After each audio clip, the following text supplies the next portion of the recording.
Assalamualaikum dan salam Sarawakku sayang, bersama saya Majudah Hamdan. Fokus utama, seramai 710 orang penerima daripada 35 jabatan dan agensi, berangkumi 29 daripada Kerajaan Sarawak dan 6 dari Kerajaan Persekutuan, menerima anugerah pingat perkhidmatan setia bahagian Kuching. Simbolik penyerahan pingat tersebut telah disempurnakan oleh Premier Sarawak Datuk Patinggi Tan Sri Dr. Abang Abdul Rahman Zohari Tun Datuk Abang Openg di Kuching pada Isnin.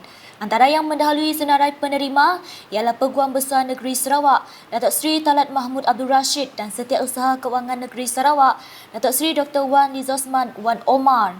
Penganugerahan pingat perkhidmatan setia yang diadakan pada setiap tahun ini merupakan penghargaan kepada anggota perkhidmatan awam Sarawak dan persekutuan yang telah memberi sumbangan kepada pembangunan negeri ini. Menurut Datuk Petinggi Tan Sri Abang Zohari, penjawat awam memainkan peranan penting dalam menentukan kejayaan pelaksanaan pelbagai dasar strategik dan inisiatif yang telah dirancang oleh Kerajaan Sarawak. Katanya, dalam usaha untuk menjayakan strategi pembangunan pasca COVID-19 PCDS 2030, penjawat awam perlu bersedia melengkapkan diri dengan ilmu pengetahuan yang relevan agar mampu menangani perubahan yang bakal berlaku serta dapat menghasilkan kualiti tugas yang berinovasi.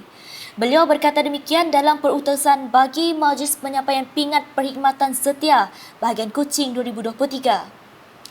Berita seterusnya, kerajaan perlu menubuhkan satu lagi pusat pemulihan dadah di negeri ini. Timbalan Menteri Belia Sukan dan Pembangunan Usahawan Sarawak, Dr. Ripin Lamat memberitahu pusat tersebut sebaiknya ditubuhkan di kawasan utara Sarawak kerana pusat pemulihan sedia ada di Puncak Borneo tidak mencukupi. Beliau berkata demikian dalam majlis perasmian sambutan peringatan Hari Anti Dadah tahun 2023 di Pantai Bungai Berkenu di Subis pada Sabtu.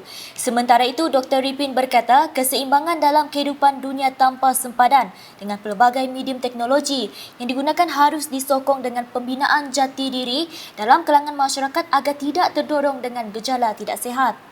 Dalam pada itu, beliau berpendapat penggunaan tema lebih baik cegah dalam program tersebut yang membawa mesej pencegahan dadah bermula di rumah adalah bertepatan dengan tanggungjawab serta peranan komuniti untuk mengekang dan menyemai kesedaran mengenai bahaya dadah. Jelasnya ini sejajar dengan sasaran dadah terkawal 2025 oleh pihak kerajaan sebagai perancangan jangka masa 5 tahun seiring dengan matlamat dasar dadah negara.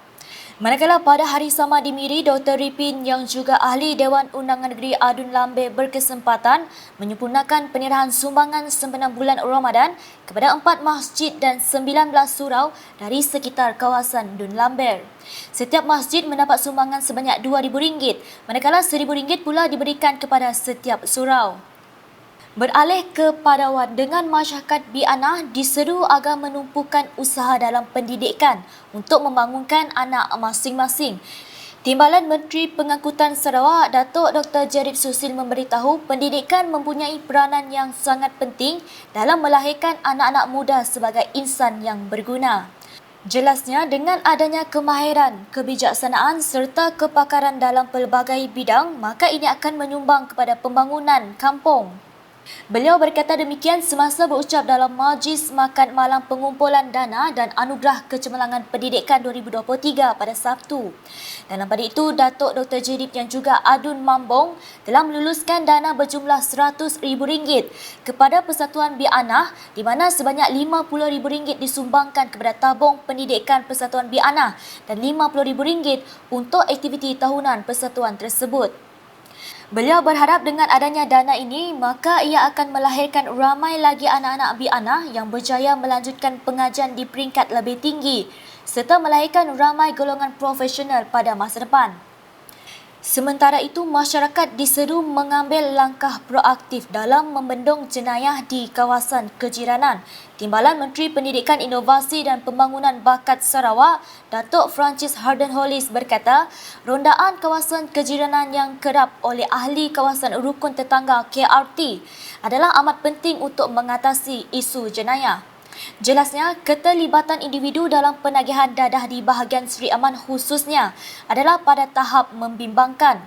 Justru itu katanya semua agensi terutama yang berkaitan perlu mengambil langkah proaktif bagi membendung ketagihan dengan penguatkuasaan yang lebih baik bersama dengan ahli sukarelawan seperti KRT melalui skim rondaan sukarela, SRS dan pihak rela.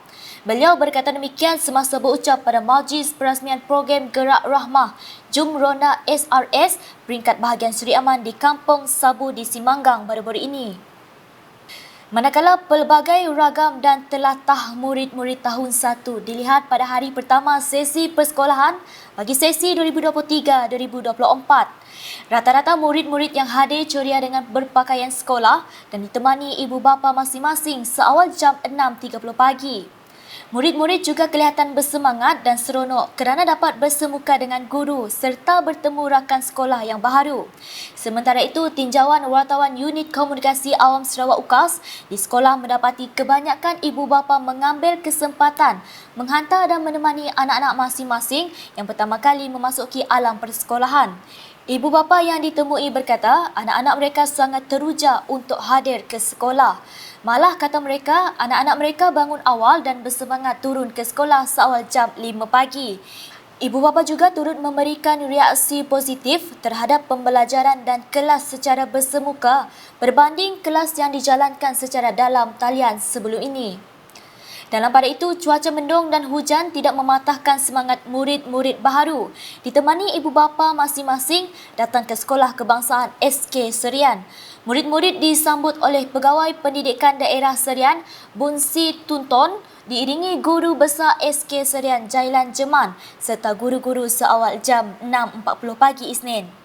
Kehadiran maskot Kapten SK Serian juga menyemarakkan lagi semangat murid-murid di samping pengagihan coklat kepada setiap murid. Sementara itu, semasa ditemu wartawan UKAS, Bun Si menzahirkan rasa terharu pada hari pertama sesi pembukaan sekolah 2023 melihat kesungguhan dan semangat ibu bapa, murid-murid dan juga guru-guru yang menyambut kehadiran mereka. Beliau memaklumkan jumlah keseluruhan murid di sekolah berkenaan adalah seramai 606 orang dan 49 orang guru. Katanya lagi, jumlah keseluruhan murid-murid di daerah Serian adalah seramai 1,444 orang murid tahun 1 dan 2,369 orang pelajar tingkatan 1, melibatkan 99 buah sekolah rendah dan 9 sekolah menengah. Sekian edisi malam bersama saya Majidah Hamdan. Berita lebih lanjut boleh didapati di semua platform media sosial UKAS termasuk portal ukas.sarawak.vdmy dan UKAS Channel di YouTube. Sebelum mengakhiri edisi malam ini, saksikan sorotan Majlis Penyampaian Pingat Perkhidmatan Setia bahagian Kuching 2023 yang disempurnakan oleh Premier Sarawak pada Isnin. #Mebafakta. Salam UKAS.